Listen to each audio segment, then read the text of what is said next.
সব এদিক ওদিক হয়ে গেল কেন? হঠাৎ ভাষা পাল্টে গেল কেন?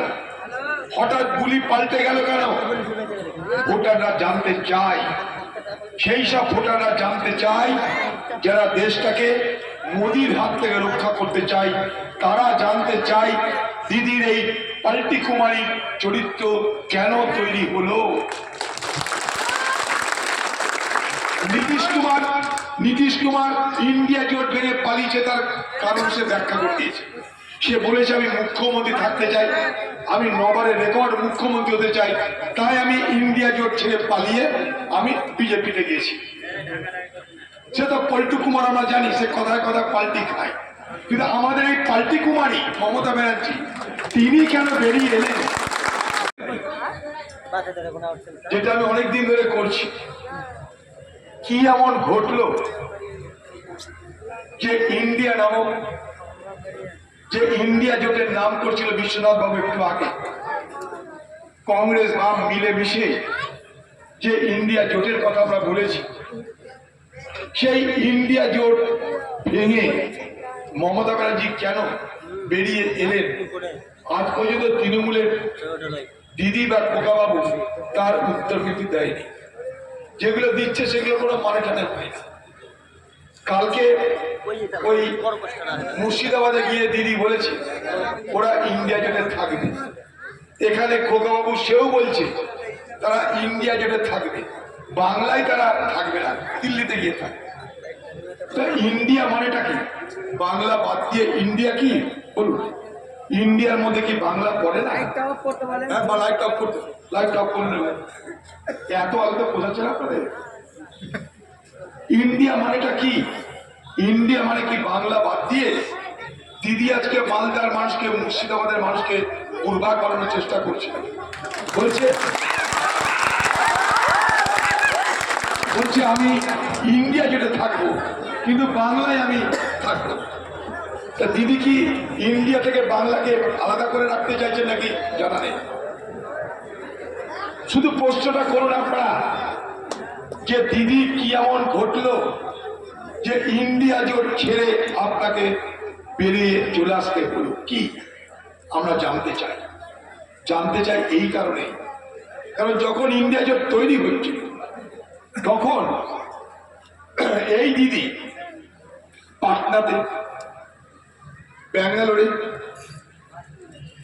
বোম্বাই, সেখানে সবাই অংশগ্রহণ করতে আর বলতো যে আমরা ইন্ডিয়া জোট করেছি মোদিকে হারানোর জন্য।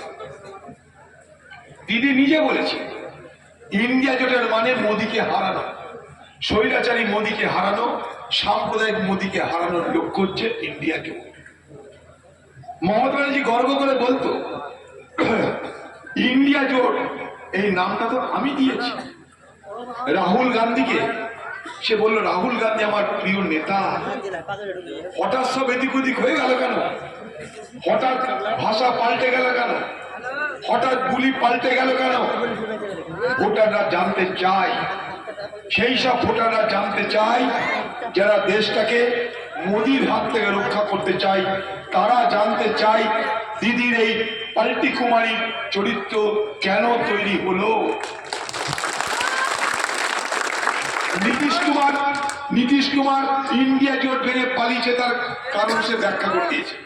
সে বলেছে আমি মুখ্যমন্ত্রী থাকতে চাই, আমি নবারের রেকর্ড মুখ্যমন্ত্রী হতে চাই, তাই আমি ইন্ডিয়া জোট ছেড়ে পালিয়ে আমি বিজেপিতে গেছি। সে তো পল্টু কুমার, আমরা জানি সে কথায় কথায় পাল্টি খায়। কিন্তু আমাদের এই পাল্টি কুমারী মমতা ব্যানার্জি, তিনি কেন বেরিয়ে এলেন?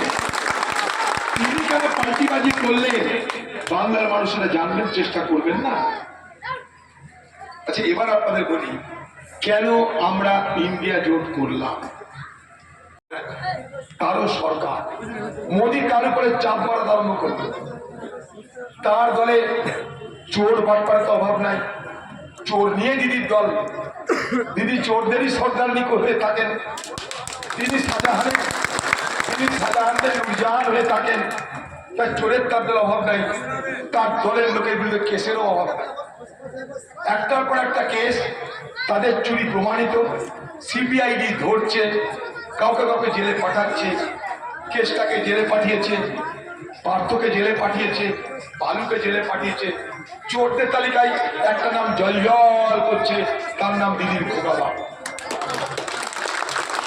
সে নামটা জল করছে। সমস্যা কি জানেন? দিদি খোকা বাবুর জন্য সব করতে পারে, নিজের জান দিয়ে দিতে পারে। তো পার্টির কি আছে? পার্টির স্বার্থ বিসর্জন দিতে পারে, দেশের স্বার্থ বিসর্জন দিতে পারে, শুধুমাত্র তার আদরের খোকা বাবুকে রক্ষা করার জন্য। তাই লক্ষ্য করে দেখবে, লক্ষ্য করে দেখবে, ভারতবর্ষ জুড়ে ইডি, সিবিআই, ইনকাম ট্যাক্সের হামলা, গ্রেপ্তার। সেই গ্রেপ্তারিতে অরবিন্দ কেজরিওয়াল আছে, দিল্লির মুখ্যমন্ত্রী। সেই গ্রেপ্তারিতে ঝাড়খণ্ডের মুখ্যমন্ত্রী হেমন্ত সোরেন আছে, তাকে সুপ্রিম কোর্ট বেল দিয়েছে। এই মুখ্যমন্ত্রীদেরকে গ্রেপ্তার পর্যন্ত করতে ছাড়েনি। ভারতবর্ষের ইতিহাসে শুনেছেন যে একজন মুখ্যমন্ত্রী, যে রানিং মুখ্যমন্ত্রী, তাকে কখনো কেস দিয়ে গ্রেপ্তার করে জেলে পাঠানো হয়েছে? কিন্তু মোদী করেছে। কেন? মোদীর আতঙ্ক ইন্ডিয়া জোট। ইন্ডিয়া জোট ভাঙতে মোদী সর্বস্ব পণ করতে পারে, কারণ ইন্ডিয়া জোটের অঙ্ক বলছে এক হলে মোদী হারবে, হারবে, হারবে। সহজ অঙ্ক। মোদীর ভোট 37%, বিরোধী ভোট 63%। কে হারে? সাধারণ অঙ্ক বলবি, ক্লাস 1-এর ছেলে বলে দিবে। মোদী জানে না? জানে। তাই ইন্ডিয়া জোটকে ভাঙাতে হবে। ভাঙাতে গেলে নীতিশ তো কবজা এসে গেল, এবার দ্বিতীয় কবজা আনতে হবে দিদিকে। কি করে? চুক্তি। কি চুক্তি? তুমি তোমার মতো চলো, আমি তোমারটা দিই। লক্ষ্য করে দেখবে, দিদি দিল্লি যাবার পর, দিদি দিল্লি যাবার পর তারপর দিল্লি থেকে ঘুরে এসে কলকাতার রাজভবনে মোদির সঙ্গে সাক্ষাৎ করার মধ্য দিয়ে দিদির এই ইন্ডিয়া জোট ছেড়ে পালিয়ে যাওয়া। সময় দেখবেন আর ঘটনা দেখবেন। অরবিন্দ কেজরিওয়াল গ্রেপ্তার, হেমন্ত সোরেন গ্রেপ্তার।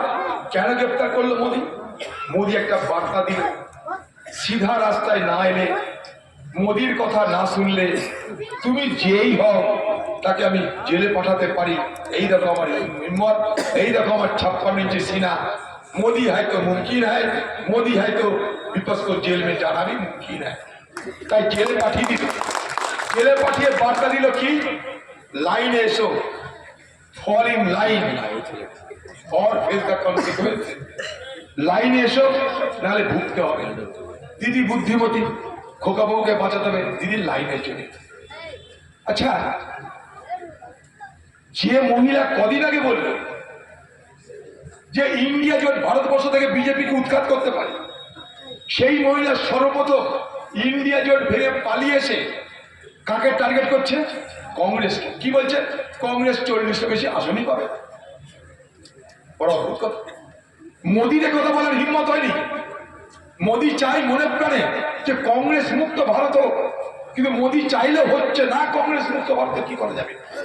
মোদী চাইছে কংগ্রেস মুক্ত ভারত, কিন্তু মোদীর দুর্ভাগ্য কংগ্রেস যুক্ত ভারত, এই ভারত। মোদী যে কথা বলতে পারেনি হিম্মত করে, দিদি সে কথা বলছে। বাবু 40টা বেশি নাকি আসন পাবে না কংগ্রেস, তাতে